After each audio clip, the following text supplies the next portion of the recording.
Primero, sabes que ayer, bueno, todos comentábamos y compartíamos la terrible noticia de la muerte de la actriz nacional Miriam Palacios, producto del Alzheimer y sus consecuencias, y tomando en cuenta de que cerca de 200.000 personas en este país sufren actualmente esta enfermedad, nosotros quisimos conocer un poco más acerca de las implicancias de este mal degenerativo, crónico, incurable, y para eso invitamos al neurólogo Patricio Cerda, a quien recibimos Patricio con un gran saludo. ¿Fuentes? Sí, Fuentes. Sí. Ah, ya. Es que tenemos un problema a la vista nosotros. Teníamos un problema de reacción. Bueno, doctor Patricio, bienvenido a Mujeres Primero. Bueno, como comentaba hace un minuto, preocupadas por esta situación y tomando en cuenta que tanta gente en casa podría estar de repente sufriendo esta como angustia por parte de sus padres, abuelos, que tal vez comienzan a dar algunos síntomas. ¿Cuáles son los síntomas que podríamos advertir para estar a la hora de estar en presencia, digamos, de un cuadro de Alzheimer? Bueno, como es una enfermedad degenerativa, es de inicio gradual, ¿ya? Y al comienzo las manifestaciones se confunden con los cambios propios del envejecimiento normal. ¿Ya? ¿Cómo Los cuáles? primeros problemas son fundamentalmente trastornos de la memoria. Hay dificultades en retener la información, hay olvidos fáciles. Además se van sumando algunas dificultades en el lenguaje, en la capacidad de encontrar las palabras precisas, por ejemplo, para nombrar las cosas. Todo eso va acompañado a ciertos cambios de la personalidad, en el carácter, en el humor de las personas, y así progresivamente se van agregando otro tipo de manifestaciones. ¿Sabe qué, doctor? Nosotros, para poder complementar su información, preparamos una nota específicamente para hacer un análisis y para hacer poder graficar directamente en qué consiste el Alzheimer. Vamos a verla a continuación.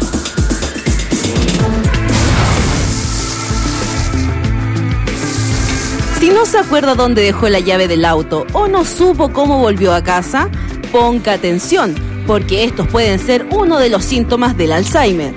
Chile está entre los 3 países de América Latina con esta enfermedad, según el Informe Mundial del Alzheimer, y afectaría a un 10% de la población mayor de 60 años. Y se estima que a medida que pasen los años, esta irá incrementando. Hace tan solo un par de horas atrás, vivimos el sensible fallecimiento de la destacada actriz de 79 años, Miriam Palacios, quien padecía este problema de salud. Pero la actriz no era la única, porque el reconocido doctor cirujano Eduardo Pino, que también sufre esta misma enfermedad. En una entrevista con las hijas del doctor, dijeron que el pasado domingo su padre había salido de casa y se habría extraviado por cerca de 9 horas, agregando además que ni el mismo doctor sabe que sufre este problema de salud.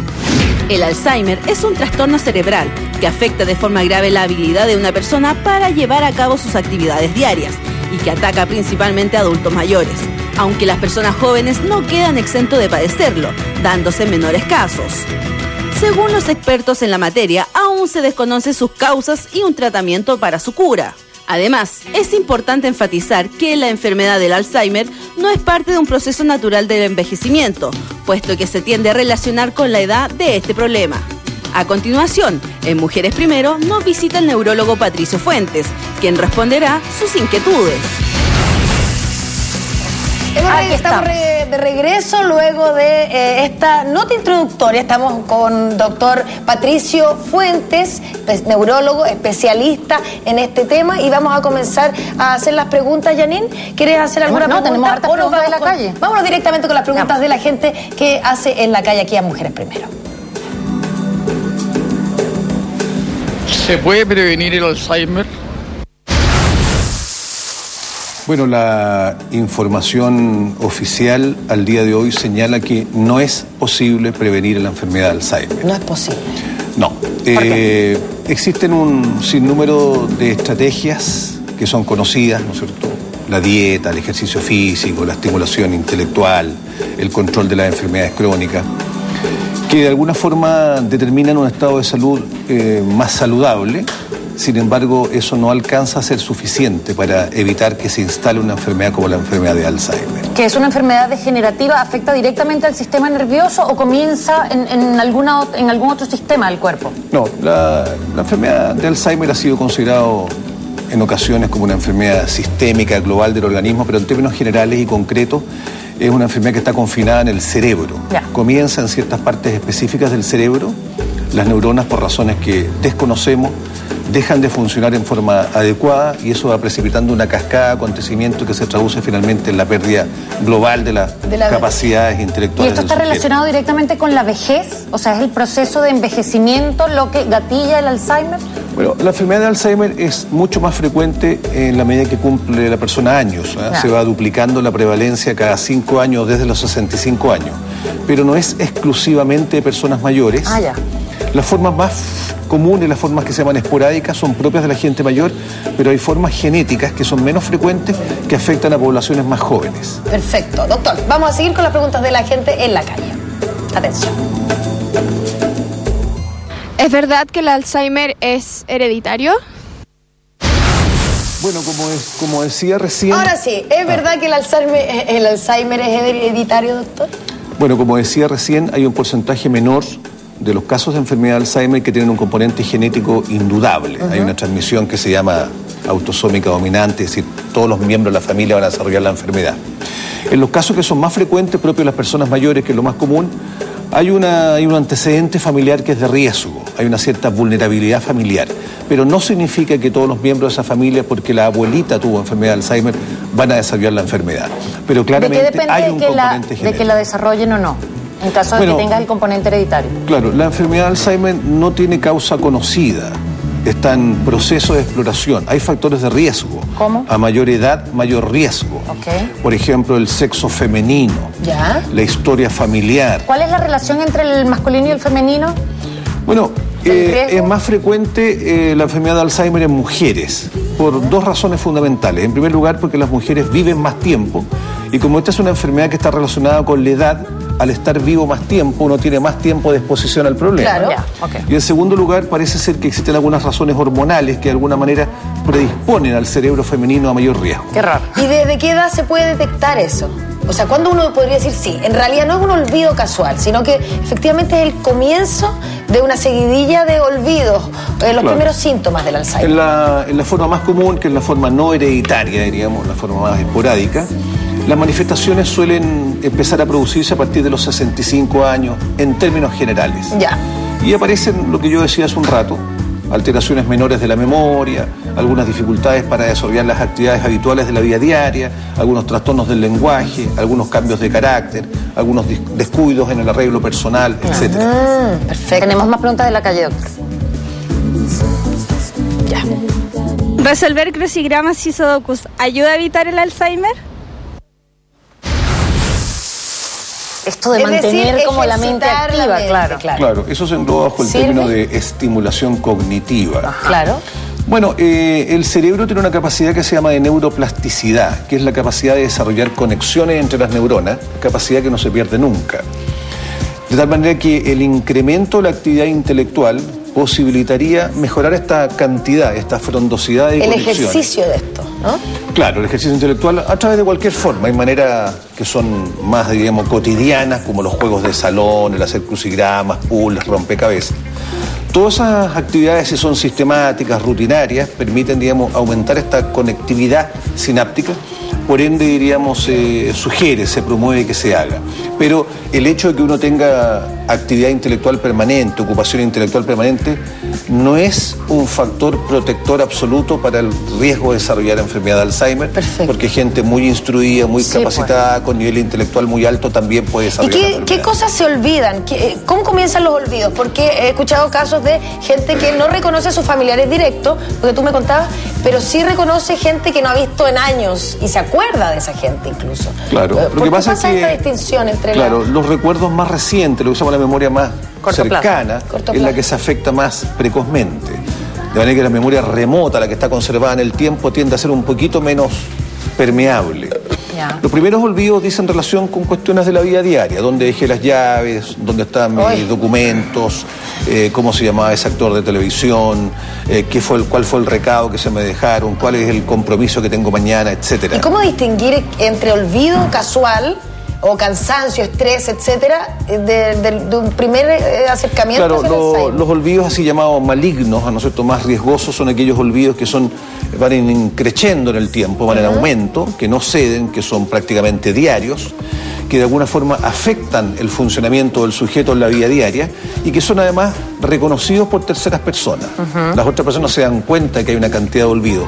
Uno de los elementos fundamentales de la memoria es la repetitividad. Claro. Cuando las personas se ponen repetitivas, reiterativas, ese es un dato, diríamos, a considerar como importante. Es como mamá, ya me lo dijiste, un clásico ese, ¿no? Mamá, ya me lo dijiste. Claro, que pregunta... mucho para incorporar conocimiento y cosas tenemos que acudir a la repetición, porque si no, no se te fija. Esa dificultad en aprender información nueva es muy característica de la enfermedad. Ya, perfecto. Tenemos más preguntas de la calle.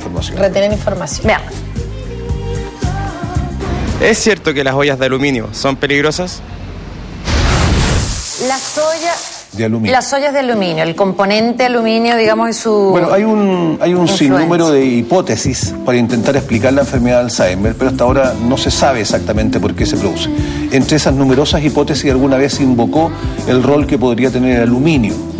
Y claro, y toda una conducta, ¿no es cierto?, un poquito preocupante de dueñas de casa en los Estados Unidos que eliminaron, ¿no es cierto?, los utensilios de cocina por ese riesgo. Sin embargo, a la fecha no hay datos consistentes que puedan relacionar el consumo, ¿no es cierto?, exagerado de aluminio y el desarrollo de enfermedad de Alzheimer. Es una de las tantas teorías que se invoca, pero no hay documentación suficiente para asegurar esa relación. ¿Y algún otro elemento que sí esté en relación directa con la...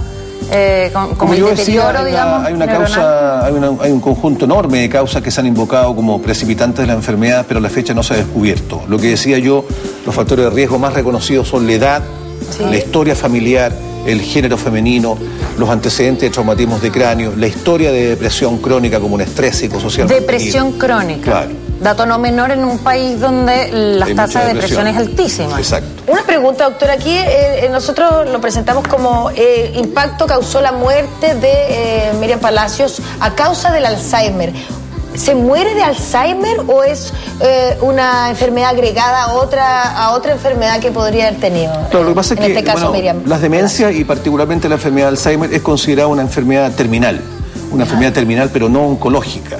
Porque va generando, producto de la afectación del cerebro global, una fragilidad tan extrema que hace a los sujetos sumamente vulnerables, que como causa directa de muerte tienen finalmente una septicemia producto de una infección generalizada o un tromboembolismo pulmonar. Por otra causa, digamos. Claro, pero la enfermedad ha condicionado ese estado de vulnerabilidad. O que salgan de repente esos paseos y se pierden y uno no sabe qué pasa con ellos. Exacto. Ese es lo hay que una hace... mayor tasa de accidentes. Igual que con el VIH, en todo caso, que el VIH el que te predispone, claro, todo el sistema debilitado y te mata finalmente otra cosa, una neumonía, yo qué sé. Pero claramente la enfermedad de Alzheimer acorta la vida. Acorta la vida y te hace más vulnerable. Vamos con más preguntas de la calle, doctor.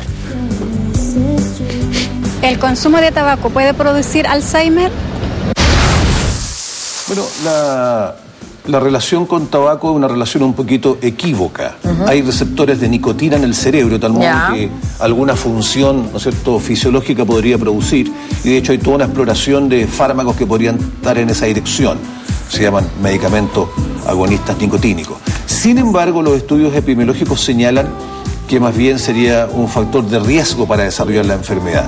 En modelos animales se ha visto que el tabaco y sus componentes producen alteraciones patológicas que son similares a las que se producen en la enfermedad de Alzheimer, de tal manera que, más allá de la cantidad enorme de contraindicaciones que tiene el uso del tabaco, en esta asociación también habría una relación negativa. ¿Y existe algún vínculo, por ejemplo, con las drogas? En este caso se habla de, por ejemplo, marihuana, etcétera, que afecten también directamente o potencien la llegada del Alzheimer al cerebro? No hay una vinculación establecida al día de hoy, de acuerdo a la literatura científica, entre el consumo habitual de drogas y la enfermedad de Alzheimer, aunque el consumo habitual de drogas, fundamentalmente las drogas que son más duras, claramente producen daño cerebral. Neuronales. Claro.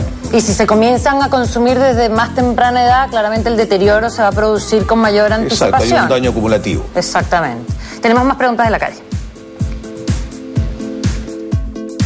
¿Hay alimentos que ayudan a evitar el Alzheimer? Simpático nuestro amigo que pregunta. Alimentos protectores. Bueno, hay una relación relativamente consistente entre lo que es dieta y prevención de la enfermedad de Alzheimer. Se ha señalado en forma bien habitual de que ciertos alimentos, fundamentalmente los que tienen muchos antioxidantes o ciertos alimentos que tienen ácidos grasos insaturados, por ejemplo el pescado, la fruta, las verduras, las legumbres, que tienen ciertos complejos vitamínicos, de alguna forma ayudan en procesos fisiológicos que determinarían una mejor salud cerebral. De tal manera que es recomendable, dentro de la promoción del estilo de vida saludable, que las personas consuman un régimen dietético saludable que es parecido a un régimen vegetariano, por ejemplo, que se ha llamado la dieta mediterránea esencialmente. Que consume, que el consumo implica fundamentalmente poca sal, poca azúcar, mucha fruta, verduras, legumbres y carne blanca esencialmente. Claro, almendras, aceitito de oliva. Pescado, exactamente, porque eso tiene ácidos grasos, omega 3, que son ácidos grasos insaturados, que son buenos para el cerebro. Son esenciales y son buenos para el cerebro, claro. ¿Se puede revertir cuando, por ejemplo, una persona mayor de 60 y tantos años, 70 años, 80 años en este caso, como Miriam, ¿se puede revertir la enfermedad de alguna manera? No, la enfermedad de Alzheimer es considerada al día de hoy una enfermedad incurable. Por definición es una enfermedad degenerativa, de tal modo que tiene una progresión que es inexorable, que no puede ser reversible, claro.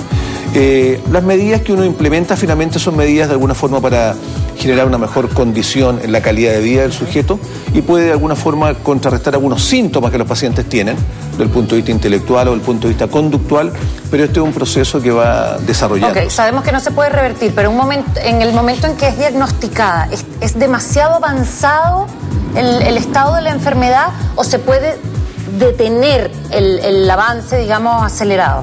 Bueno, mientras no se conozca la causa precisa, no va a ser posible curar la enfermedad. Pero es claro que al día de hoy el diagnóstico nosotros lo hacemos demasiado tardíamente. Cuando nosotros hablamos de etapa leve de la enfermedad, que se supondría que es el inicio, ya ha habido un proceso neuropatológico de larga evolución. Claro. Hoy día ha sido establecido en forma bien fehaciente de que las primeras lesiones patológicas en el cerebro se pueden instalar hasta 30 años antes de la expresión clínica de los síntomas. ¿Y cuáles serían esos signos o esos síntomas que podríamos advertir si estamos en presencia de la etapa leve de la enfermedad? Claro, a priori, antes de que se desarrolle. Bueno, en la etapa en que todavía no se expresan los síntomas, por definición no habrían síntomas, habrían lesiones patológicas en el cerebro. Entonces en la etapa leve no se expresan los síntomas, se expresan los síntomas cuando está avanzado. Cuando hay un cierto avance ya de las lesiones patológicas en el cerebro. En la etapa que se llama prodrómica, la enfermedad que se llama deterioro cognitivo leve, los sujetos se quejan de trastornos de memoria, de dificultades en la memoria. Exactamente. Y tienen conciencia del problema y otras personas se dan cuenta del hecho. Sin embargo, esos sujetos todavía no tienen una afectación de la funcionalidad, pueden seguir haciendo su vida normal. Por lo tanto, no alcanzan la condición de demencia, pero ya tienen una etapa que es, ¿no es cierto?, previa al desarrollo. Y son los cambios, nosotros que yo señalé al comienzo, fundamentalmente en la memoria, en el lenguaje, en la conducta. Ya. Tenemos más preguntas de la calle, doctor, porque esta que viene es buena. ¿Las personas con mala memoria son más propensas a tener Alzheimer? Esa es la pregunta del millón. Sí. Muchos tenemos pésima memoria. Bueno, siempre, de todas las edades. Las capacidades intelectuales son individuales, no todo el mundo es bueno para todo. Exacto. Hay gente que tiene más competencias intelectuales en un área u otra. El tener menos memoria, estructuralmente hablando, desde siempre, implica que esa función, bueno, tiene un cierto hándicap, ¿no es cierto?, negativo. Pero específicamente eso no se ha logrado relacionar directamente con la posibilidad real de desarrollar una enfermedad de Alzheimer. Esto se inscribe dentro de lo que se llama la reserva cognitiva. Es decir, si uno tiene una densidad de conexiones sinápticas más o menos importante, eso de alguna forma protege cuando la enfermedad se instala. Yo siempre doy el ejemplo de que aquí hay un árbol frondoso con mucho follaje y aquí hay un árbol menos frondoso con poquitas hojas. Si viene una enfermedad como la enfermedad de Alzheimer y remece ambos árboles, al árbol que tenía pocas hojas se le van a caer las pocas que quedaban. Claro. Al otro también se le van a caer hojas, pero va a quedar más estructurado. Ese concepto de reserva cognitiva tiene que ver con la mayor capacidad intelectual que tendrían algunos sujetos, que no impide el desarrollo de la enfermedad, pero que sí de alguna forma protegería en la evolución. Y entonces, ¿cuál sería la recomendación para proteger, por ejemplo, desde que somos niños, a tener un mayor frondoso follaje cerebral? Como el árbol que no... Claro. Eso está inscrito dentro de lo que se llama el estilo de vida saludable. Eso implica que las personas en general no debieran fumar. Ok. Sí. Las personas no debieran beber alcohol, excepto el vino tinto en cantidades modestas, que tiene importancia porque tiene un antioxidante que es el resveratrol. Y ese puede aportar. Exactamente, se comporta como antioxidante. Entonces el exceso de alcohol, exceso de cigarrillo, mal. ¿Qué más? Dieta apropiada, dieta saludable. La dieta, ¿no es cierto?, occidental urbana, la comida chatarra, es mala para el cerebro. Habló de la mediterránea. Exactamente. Luego, el ejercicio físico. Está bien comprobado que la actividad física regular, sistemática, ayuda al cerebro. Lo que le hace bien al corazón, también le hace bien al cerebro. Por supuesto. Luego, el control habitual de las enfermedades. No es lo mismo que uno sea un diabético descompensado, un cardiópata, que un sujeto saludable que tiene su salud en regla.